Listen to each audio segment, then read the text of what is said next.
Hello मेरे dear students, I hope कि आपकी जो 12th बोर्ड के एग्ज़ाम्स की तैयारी है बहुत अच्छे से चल रही होगी। तो बहुत सारे बच्चे हमारे कंफ्यूज हैं कि हम क्या करें, अभी तो हमारे पास नोट्स भी नहीं हैं।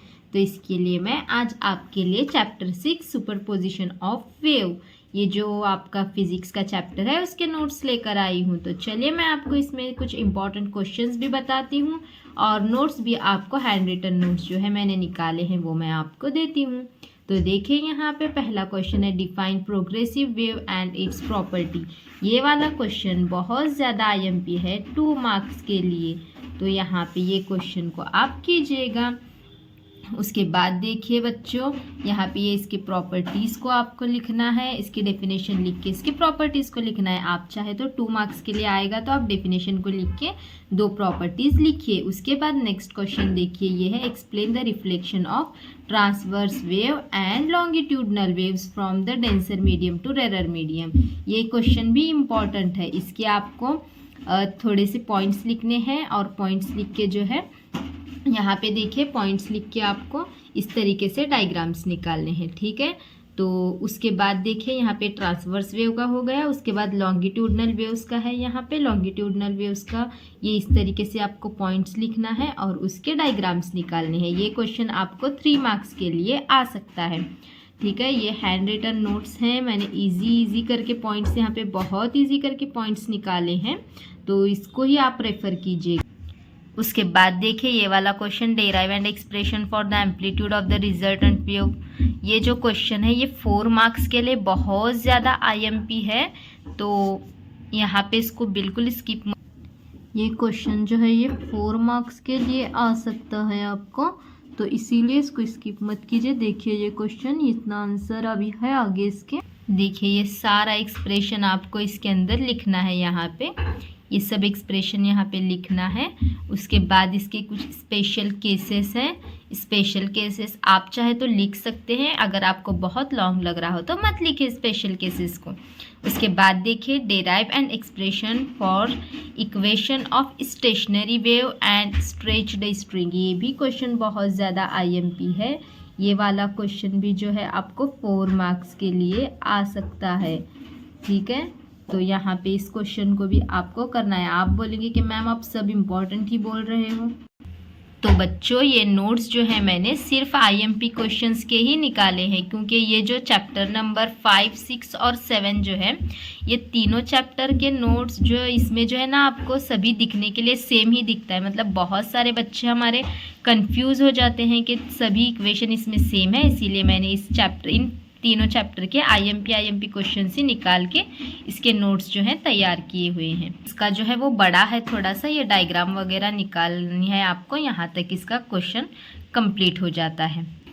उसी के नीचे देखिए ये वाला question, define superposition of wave. ये वाला भी 1 मार्क के लिए आपको आ सकता है, 1 मार्क के लिए आईएमपी है ये वाला क्वेश्चन भी, तो इसको भी कीजिए आप। उसके बाद explain the properties of stationary wave. ये क्वेश्चन जो है 2 मार्क्स के लिए आईएमपी है, ठीक है, 2 मार्क्स के लिए है आईएमपी। इसको जो है इसके प्रॉपर्टीज़ आपको लिखने हैं। आपको अगर ये ज़्यादा लॉन्ग लग रहा है, मतलब इसके अंदर जो है मैंने 6 प्रॉपर्टीज़ यहाँ पे लिखाए, देखिए इस तरीके से यहाँ पे जो है मैंने इसके 6 प्रॉपर्टीज़ लिखाए हुए हैं। आप चाहे तो सिर्फ इसके 2 मार्क्स के लिए आएगा तो 2 प्रॉपर्टीज़ लिखिए, और अगर 3 मार्क्स के लिए आएगा तो 3 प्रॉपर्टीज़ आप इसके लिख सकते हैं, ठीक है। उसके बाद देखिए give the difference between travelling wave and stationery waves. तो यहाँ पे इसका डिफरेंस आपको लिखना है, यानी कि प्रोग्रेसिव वेव्स और स्टेशनरी वेव्स का आपको डिफरेंस लिखना है। ये वाला क्वेश्चन बहुत ज़्यादा इंपॉर्टेंट है, 2 मार्क्स के लिए आईएमपी है, बहुत ज़्यादा कीजिएगा, स्किप मत कीजिए। तो यहाँ पे देखिए ये डिफरेंस के मैंने जो है यहाँ पे 4 पॉइंट लिखाए हुए हैं, 2 मार्क्स के लिए आएगा तो आप 2 पॉइंट्स इसके करके जाइएगा, ठीक है। उसके बाद नेक्स्ट क्वेश्चन देखिए, give the difference between the free vibration and forced vibration. तो ये वाला क्वेश्चन भी बहुत ज़्यादा इम्पॉर्टेंट है, 2 मार्क्स के लिए आईएमपी है, फ्री वाइब्रेशन और फोर्स्ड वाइब्रेशन। बहुत इजी करके मैंने यहाँ पे पॉइंट लिखाए हैं, तो यहाँ पे भी इसके मैंने 4 पॉइंट्स लिखाए हैं, आप इसके 2-2 पॉइंट्स कर सकते हैं, ठीक है।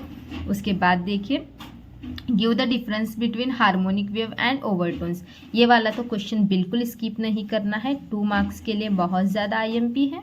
तो यहाँ पे देखिए हार्मोनिक और ओवरटोन्स वेव के भी मैंने जो है यहाँ पे 3 पॉइंट्स लिखा है, आप 2-2 पॉइंट कर सकते हैं। अब ये वाला question, explain laws of vibrating string. ये लॉज हर बार पढ़ते हैं, हर बार। यहाँ पे इसके जो है देखिए ये लॉज हैं, ये 3 मार्क्स के लिए आपको क्वेश्चन आ सकता है। अभी 2026 में आने के चांसेस बहुत ज़्यादा हैं। तो देखिए ये वाला, देखिए यहाँ पे ये लॉ नंबर 1, 2 और ये 3, ये 3 लॉज हैं। आप यहाँ तक इसका लॉ अगर तीसरा आपको बड़ा लग रहा है तो आप सिर्फ यहाँ तक कांस्टेंट तक, आप यहाँ तक कांस्टेंट तक कर सकते हैं। ओके, अब उसके बाद देखिए draw NEET label and explain vibrations for air column in a pipe open at both ends. ये 2 क्वेश्चन बहुत ज़्यादा इंपॉर्टेंट हैं। ये क्वेश्चन आपको 4 मार्क्स के लिए आ सकता है और आईएमपी है, 4 मार्क्स के लिए बहुत ज़्यादा आईएमपी है ये वाला क्वेश्चन। देखिए इसके पहले डायग्राम ड्रॉ करने हैं, फिर इस तरीके से इसके पॉइंट्स यहाँ पे मैंने बहुत ईजी लैंग्वेज में दी हूँ। इस तरीके से आपको यहाँ पे इसके जो पॉइंट्स हैं वो लिखने हैं। देखिए इस तरीके से यहाँ पे पॉइंट्स को लिखना है। ये भी इसी के पॉइंट हैं, यहाँ तक सी तक, ठीक है, यहाँ तक आपको लिखना है। उसके बाद देखिए show that even as well as odd harmonic over presents overtone in modes of vibration of the string. यहाँ पर भी ये वाला क्वेश्चन भी इम्पॉर्टेंट है, ये वाला क्वेश्चन भी 3 मार्क्स के लिए आ सकता है। तो ये वाला क्वेश्चन भी आप स्किप मत कीजिए, करके जाइएगा। ये वाला पूरा इसका ही आंसर है, यहाँ पे कंपेयरिंग करना है, फिर इसके डायग्राम निकालने हैं। हाँ, अगर बहुत ज़्यादा आपको ये टफ लग रहा है तो स्किप आप इसको कर सकते हैं, लेकिन जो मैं अब आगे का क्वेश्चन बताने वाली हूँ उसको बिल्कुल स्किप मत कीजिए। अब देखिए ये वाला क्वेश्चन सोनोमीटर का, यहाँ पे आपको ये क्वेश्चन बहुत ज़्यादा इम्पॉर्टेंट है। तो ये वाला सोनोमीटर की सिर्फ डेफिनेशन पूछी जाएगी 1 मार्क्स के लिए, तो डेफिनेशन लिखना है। एक्सप्लेनेशन पूछा जाएगा तो डेफिनेशन लिखने के लिए 1 मार्क है, फिर डायग्राम के लिए 1 मार्क आपको दिया जाएगा, फिर उसका ये जो कंस्ट्रक्शन यहाँ पे है, ये कंस्ट्रक्शन के लिए आपको 2 मार्क्स यहाँ पे दिए जाएंगे। इस तरीके से 4 मार्क्स के लिए ये क्वेश्चन आ सकता है। कंस्ट्रक्शन देखिए यहाँ पे, यहाँ तक ये पूरा आपको लिखना है, ये वाला पूरा। और अगर आपको बहुत ज़्यादा लग रहा है तो आप सिर्फ डेफिनेशन और डायग्राम भी लिखेंगे तो 2 मार्क्स मिल जाएंगे। उसके बाद देखिए verification of first law of vibrating string है। ये वेरिफिकेशन है, उतना भी कुछ इम्पोर्टेंट नहीं है, लेकिन सिर्फ एक बार पढ़ के जाइएगा। ये देखिए ये वेरिफिकेशन है, यहाँ पे तीनों लॉस के लिए वेरिफिकेशन है, एक बार पढ़ के जाइएगा आप इसको। थोड़ा है इम्पॉर्टेंट, लेकिन उतना ज़्यादा भी इम्पॉर्टेंट नहीं है कि करना कंपल्शन है, सिर्फ पढ़ के जाएगा एक बार। उसके बाद देखिए explain the production of beats. ये वाला क्वेश्चन बहुत ज़्यादा इम्पॉर्टेंट है, इसको स्किप नहीं करना है। ये वाला क्वेश्चन 4 मार्क्स के लिए बहुत ज़्यादा आईएमपी है बीट्स का। कभी कभी बीट्स के आपको 2 मार्क्स के लिए प्रॉपर्टीज़ पूछे जाते हैं। यही क्वेश्चन अगर 4 मार्क में पूछा जाएगा 4 मार्क्स के लिए, तो यहाँ पे आपको इसका पूरा एक्सप्लेनेशन देना है। तो ये क्वेश्चन अगर आपको कुछ नहीं भी आ रहा तो कम से कम आप इसकी डेफिनेशन तो करके जाइएगा, 1 मार्क तो इसका मिल जाएगा। लॉन्ग आंसर पूछेंगे तो भी डेफिनेशन लिख दीजिएगा, 1 मार्क्स तो मिल ही जाएगा। देखिए ये इसका पूरा यहाँ तक थोड़ा बड़ा है, ये पूरा है इसका। थोड़ा थोड़ा तो आपको इसकी डेफिनेशंस वगैरह करके ही जाना है, क्योंकि ये क्वेश्चन बहुत बार रिपीट पूछा गया है।